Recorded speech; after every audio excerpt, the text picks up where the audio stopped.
we don't get to play for people that, well, I don't know how this works. We were sitting over and talking, Dan said, I don't think we've ever done 3 sets in one night. I thought, I don't think I've ever seen a group of people could stand 3 sets in this spot. You know,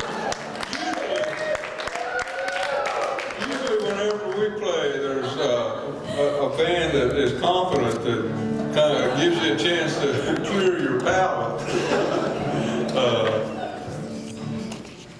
What's that stuff when you're in a fine restaurant that they give you? That'd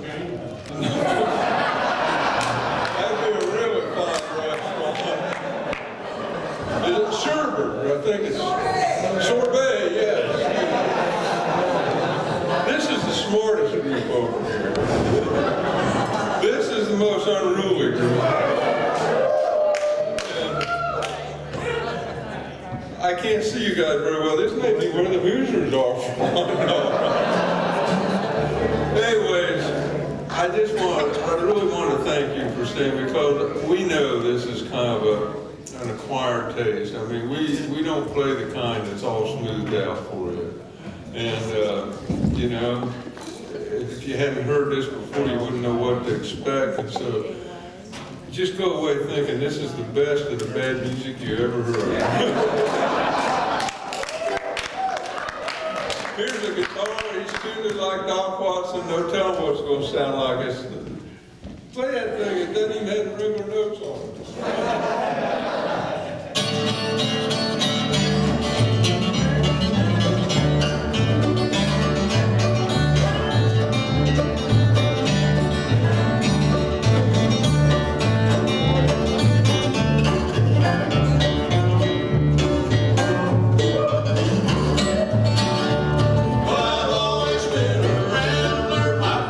Been quite hard, and I've always loved the weather.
This is all coming apart on me.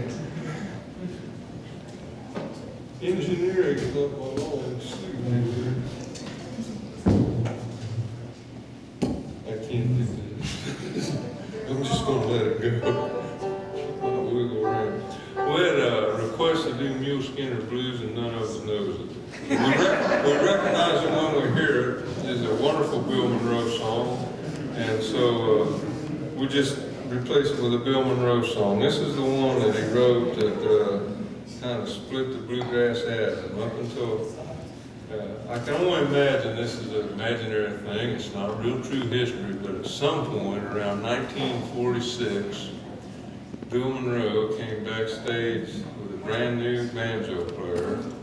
He just recently got a new guitar player by the name of Lester Flatt. And he found this 19-year-old gap-toothed kid that played a little banjo in a style I've never been done. His name was Earl Scruggs. And he must have come backstage and said something like in that Bill Monroe way, he talked to him, now I would like for you to hear this little song here now. I have written it for you. I believe you will be able to play a little banjo part on it. After I get it going now, you would just come on in there, Earl, in the way and see if it will work out for you a little bit.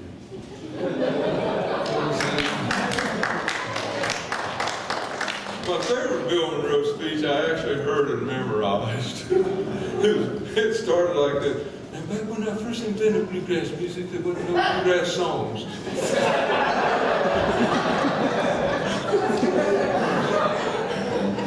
Imagine his existential angst at that moment.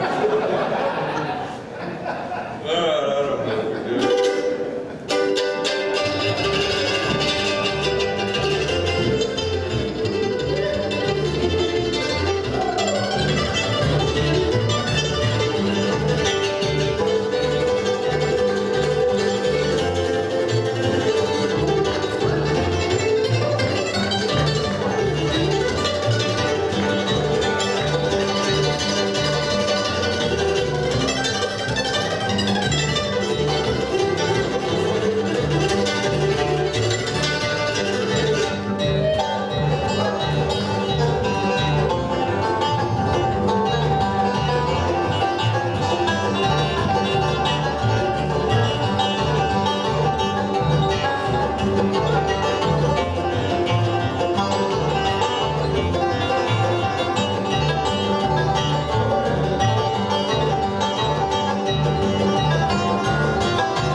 Bill was a lot stronger than I am. He took me out. I wanted everything out.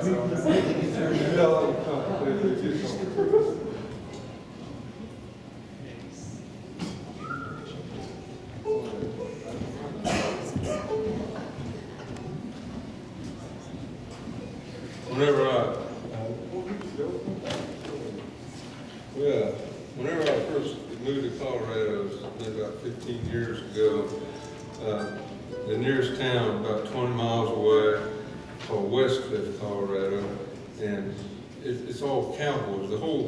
This is going to seem impossible to Californians, but our county is the size of the state of Connecticut. Actually, it's 27 square miles less than the whole state of Connecticut, and we have 2,520 people. That's not even a good day at the grocery for you guys. I've been through that mess down there and trying to get out of San Francisco and into either one. But it's all ranches and cowboys and cowmen and people that cater to cowboys. And so they shut down, back then, they would shut down the main street of town, which was, I don't know why they called it Main Street, because they could have just said the street. Let's just shut down the street. We have a bluegrass festival there annually. It's the second weekend of July. It's a non-profit. We use all the money that comes in. We pay the bands, and that's it. But we use all the money to support community things. And we've built a community clinic and a community library and a little park where we have it. And I'd like to invite you there. If you ever get to feeling too urban, and I realize in California, this is not the most urban area. I've actually gotten lost in Joseph Wambaugh country down there. It's not too far from LAX. That would be urban. But back when they would shut down the street on Tuesday, and they'd have a big jam session, it was all cowboys. And I'll never forget, we also have a bluegrass festival in New York called Gray Fox, and you're welcome to come to it too, but it's not non-profit, it's pretty expensive, but not for Californians. For like people in the flyover states. Californians, I've learned, can afford anything.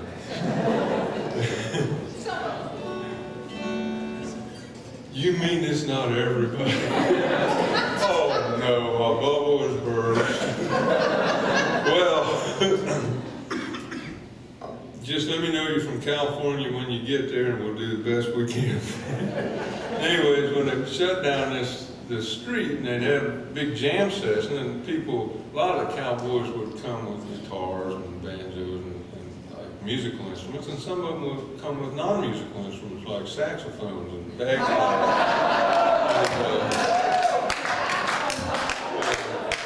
and drums. I always figure somebody who plays the drum just likes to hang out with musicians.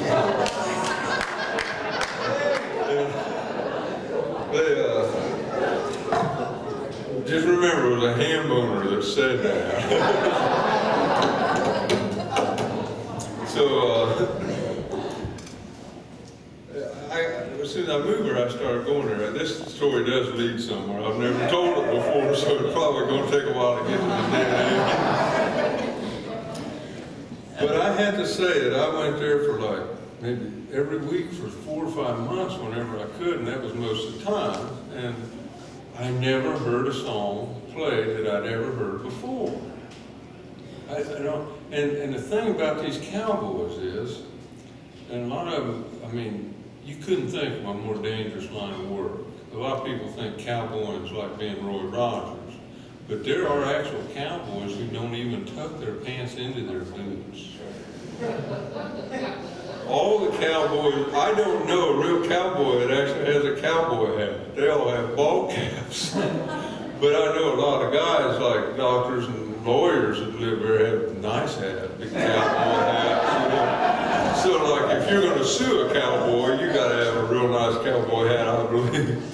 But the thing about these cowboys is they never sung anything they didn't really mean. And so you could get up next to a person who didn't have all their fingers and they're flogging away on the guitar, but their soul's coming through. And that's the reason I kept going to these jam sessions. And then one night, this kind of guy that led them all, his name was Danny Lofer. He's passed away since, but he had a little ranch, and he was known throughout the county, several counties. Whenever an itinerant cowboy came through from anywhere, he gave him a job.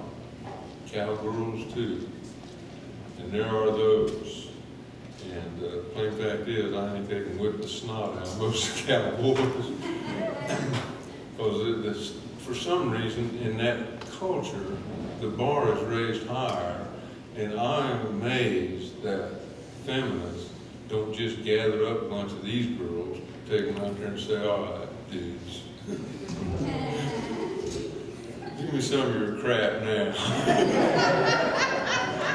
Anyways, Danny, well, See, you guys live in California, you don't even know that's an issue. Because you're always on the cutting edge of everything. There is nothing that doesn't start in California if it's really cool. Except legalized marijuana, which is in Colorado.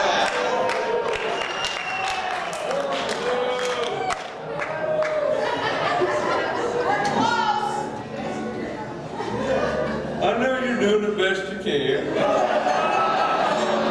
Anyways, one night this guy did this song, and it had been a big country hit, and I'd heard it before, and I thought, finally, a song I've heard before, but I'd never heard it done this way. And so when it was all over, I went up to him and said, why that song? Well, why one that I actually knew the chorus to or something? And he said, and this was a wonderful story, he said it took place right here. It took place right here in this little town at the foot of Kit Carson Mountain.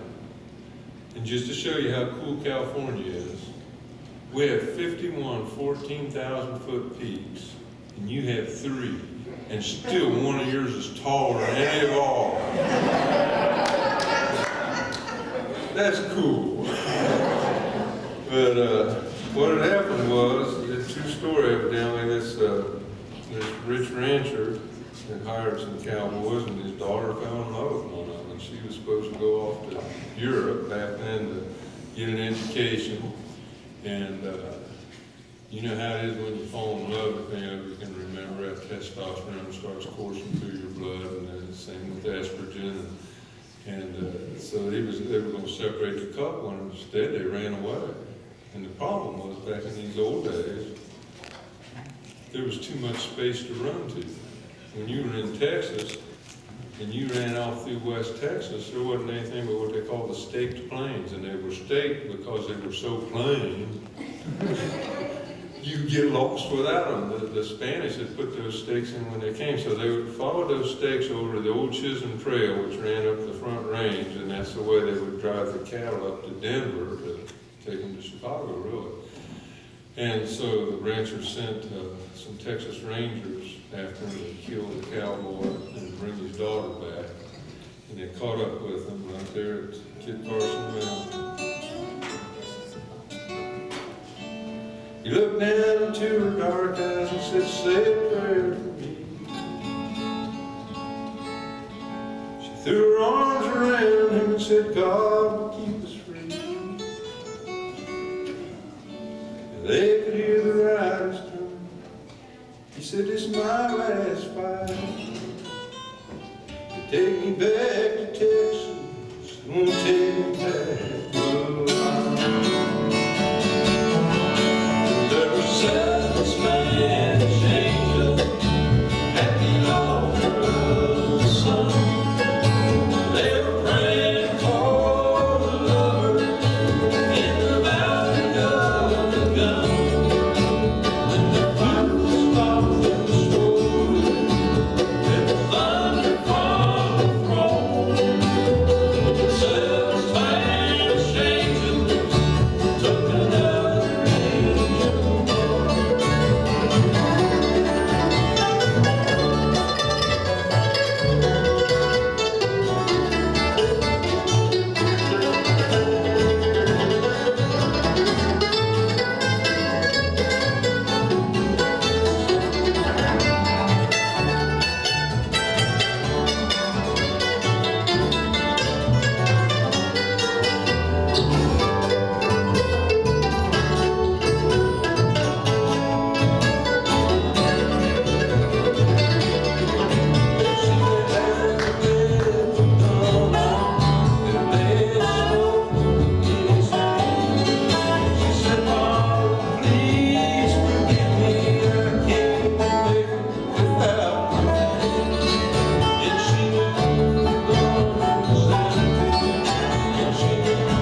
at the altar of the song, and they were praying for the lovers in the valley of the gun. When the Christ stopped rolling, there was thunder from the throne, and 7 Spanish angels took another angel home.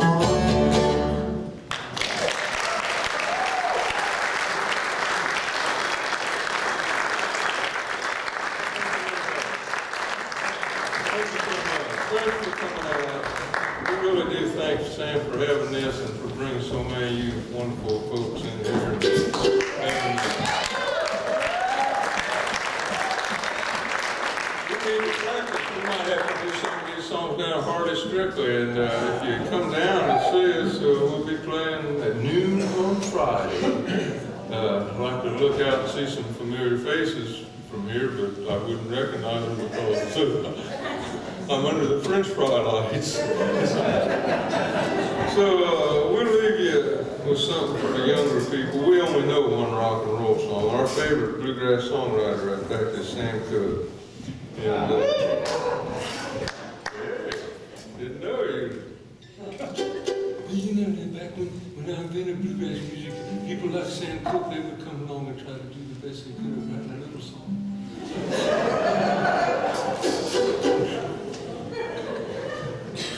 He talked like that all the time, and yet, in a way, the thing that I love about Bill Monroe, nobody ever loved being Bill Monroe more than Bill Monroe. So, I mean, for 4 or 5 months before he died, he would sit at tables in the hot sun and meet and talk to everybody that would come by and talk to him after performing. And, you know that song we played, Bluegrass Breakdown, even when he was in, I think he was 85, and his hand wouldn't go as fast as it could, and he could have played it a little slower and put in all the notes, and he just played it as fast as it ever gone, 180 beats a minute. And he would miss part of the notes, but still sounded better than anybody else could even ever play. That's a part of music I don't really understand. So if you ever get to hear some of Bill Monroe's music, it doesn't hurt to listen to that mandolin playing. And this Sam Cooke song, I don't know who played mandolin on, but we'll leave you with it here tonight. Thanks for being such good sport.